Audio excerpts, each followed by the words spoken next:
I'm okay, I'm fine. Kincana, Kincana, teng neng neng neng neng.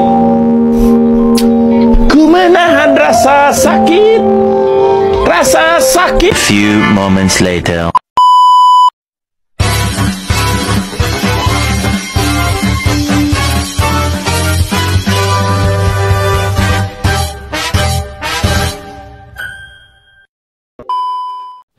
Assalamualaikum warahmatullahi wabarakatuh. Selamat siang Bapak dosen.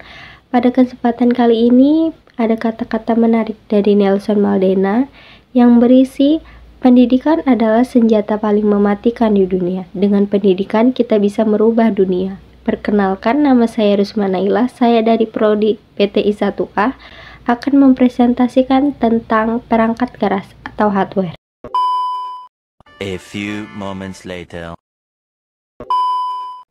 Nah, seperti yang diketahui browser, ini sudah sangat populer di kalangan remaja hingga dewasa. Pengertian dari perangkat keras atau hardware adalah salah satu komponen dari sebuah komputer yang sifat alatnya bisa dilihat dan diraba secara langsung atau berbentuk nyata. Nah, pada perangkat keras ini ada sejarah perkembangannya loh. Nah, sejarah perkembangannya itu terbagi menjadi 5 generasi. Yang pertama, generasi pertama pada tahun 1940 sampai dengan 1950. Nah, komputer generasi pertama ini menggunakan tabung vakum sebagai komponen utamanya. Tabung vakum itu apa sih sebenarnya? Tabung vakum itu adalah komponen elektronika aktif yang biasanya digunakan untuk menguatkan sinyal. Komponen elektronik yang memiliki ukuran lebih besar dan boros daya. Komputer generasi pertama ini juga sangat mahal dan membutuhkan ruang yang besar. Nah, yang kedua ada generasi kedua pada tahun 1950 sampai dengan 1960. Nah, komputer generasi kedua ini menggunakan transistor sebagai komponen utamanya. Nah, transistor itu apa sih? Transistor itu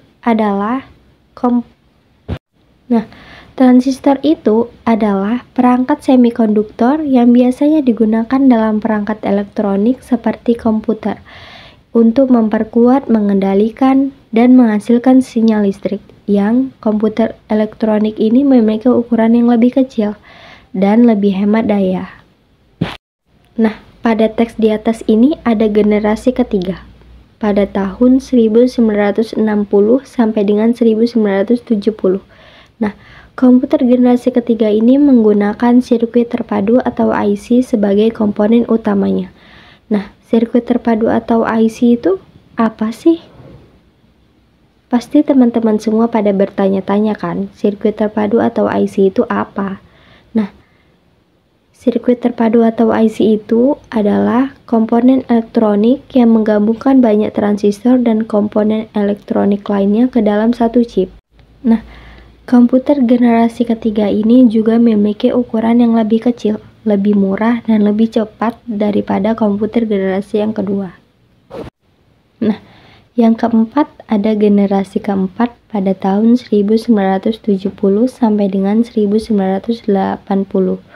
Nah, komputer generasi keempat ini menggunakan mikroprosesor sebagai komponen utamanya. Nah, mikroprosesor itu apa sih sebenarnya? Mikroprosesor itu adalah chip yang menggabungkan semua komponen penting dari komputer, termasuk CPU dan memori. Nah, komputer generasi keempat ini juga memiliki ukuran yang lebih kecil, lebih murah, lebih cepat, dan lebih portabel daripada komputer generasi yang ketiga. Nah, yang kelima ada generasi kelima pada tahun 1980 sampai dengan sekarang. Nah, komputer generasi kelima ini menggunakan teknologi terbaru, termasuk mikroprosesor yang lebih cepat, memori yang lebih besar, dan penyimpanan yang lebih cepat. Nah, komputer generasi kelima ini juga menggunakan perangkat lunak yang lebih canggih, seperti aplikasi multimedia dan sistem operasi grafis. Ada beberapa contoh dari perangkat keras beserta fungsinya, yaitu yang pertama ada monitor, Monitor berfungsi sebagai alat output, yaitu tempat untuk mengeluarkan hasil proses yang telah dilakukan oleh komputer berupa informasi yang telah dibutuhkan oleh penggunanya. Nah, yang kedua ada CPU atau Central Processing Unit yang berfungsi sebagai pengendali proses kinerja pada komputer, dengan kata lain yaitu sebagai tempat untuk mengatur semua instruksi-instruksi program pada komputer. Nah, yang ketiga ada printer. Printer berfungsi untuk mencetak data seperti tulisan, gambar, atau foto pada kertas. Nah, yang keempat ada mouse. Mouse berfungsi untuk penunjuk posisi kursor pada layar komputer secara cepat. Nah, yang kelima ada keyboard. Keyboard berfungsi untuk mengetik, memasukkan angka, huruf, karakter khusus, serta melakukan perintah-perintah pada komputer. Nah, yang keenam ada speaker.